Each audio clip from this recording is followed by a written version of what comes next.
अस्सलाम वालेकुम स्टूडेंट्स। अगर किसी भी तालिब इल्म को प्रोग्रामिंग के कंसेप्ट समझ नहीं आते और आप टीचर की दी गई असाइनमेंट्स भी खुद से नहीं कर पाते और पेपर में भी आप किताब से प्रोग्राम याद करके लिखते हैं तो परेशान होने की ज़रूरत नहीं है।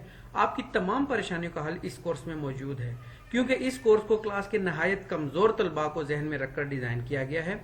इसके अलावा आपको तमाम कंसेप्ट कहानियों के जरिए सिखाए जाएंगे जो आपको प्रोग्रामिंग कंसेप्ट हमेशा के लिए याद रखने में मदद देंगे और आप खुद से प्रोग्राम बना सकेंगे।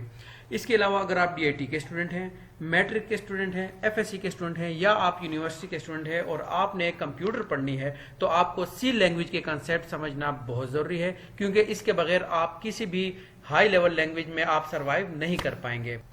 तो चलिए स्टार्ट करते हैं अपनी सी लैंग्वेज का पहला लेक्चर, इंट्रोडक्शन टू सी लैंग्वेज। तो सबसे पहले हम ओवरव्यू देखते हैं कि सी लैंग्वेज असल में होती क्या है।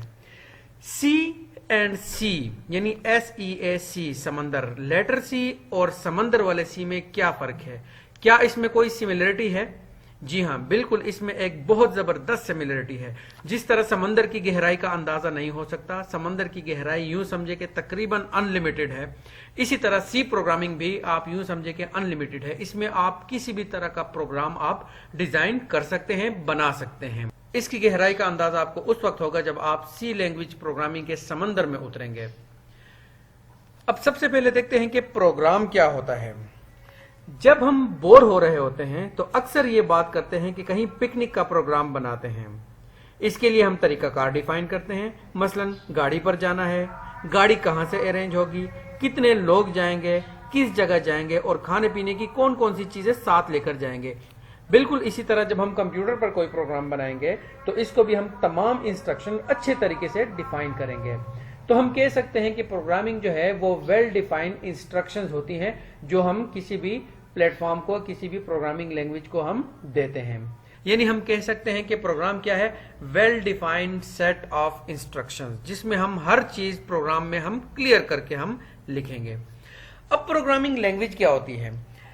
जिस जगह पर, जिस प्लेटफॉर्म पर, जिस लैंग्वेज में हम ये प्रोग्राम बनाएंगे, लिखेंगे, उसे हम कहेंगे कि प्रोग्रामिंग लैंग्वेज।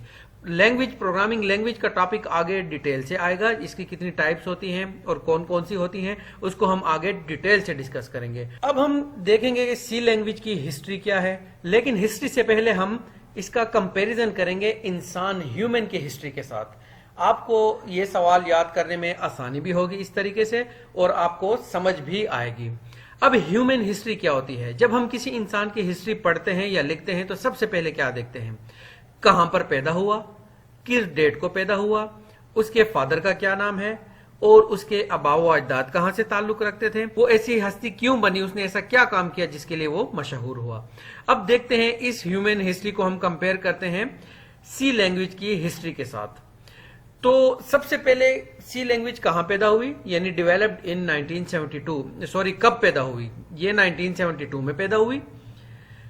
किसने इसको पैदा किया, इसका वालिद कौन है? यानी डेवलप्ड बाय डेनिस रिची, इसने इसको डेवलप किया। कहां पर डेवलप किया? Developed in Bell laboratories. और बेल लेबोरेटरीज क्या है? एक अमेरिकन रिसर्च लेबोरेटरी है, इंस्टीट्यूट है जहां पर रिसर्च की जाती है। अच्छा, अब इसके जिस तरह ह्यूमन के आबाओ अजदाद कहां से ताल्लुक रखते थे, इसी तरह सी लैंग्वेज कहां से आई है, इसके आबाओ अजदाद कौन है? तो ये सबसे पहले थी बी लैंग्वेज। बी लैंग्वेज से डिराइव्ड होकर सी लैंग्वेज आई है। अच्छा, अब इसको डिजाइन क्यों किया गया, इसका मकसद क्या है? तो सबसे पहले इसको डिजाइन किया गया था सिस्टम प्रोग्रामिंग के लिए, लेकिन बाद में चूंकि बहुत फ्लेक्सिबल है, जिस तरह मैंने आपको शुरू में बताया कि समंदर में और इस सी में कोई फर्क नहीं है, यानी इसकी फ्लेक्सिबिलिटी इतनी ज्यादा है कि इसको अब बहुत सारी एप्लीकेशन में हम इस्तेमाल करते हैं। वीडियो के नीचे जो सब्सक्राइब का बटन है इसे क्लिक करना ना भूलें और प्रोग्रामिंग के कंसेप्ट को दिलचस्प अंदाज में समझने के लिए हमारे साथ जुड़े रहिए। बहुत बहुत शुक्रिया। अल्लाह हाफिज।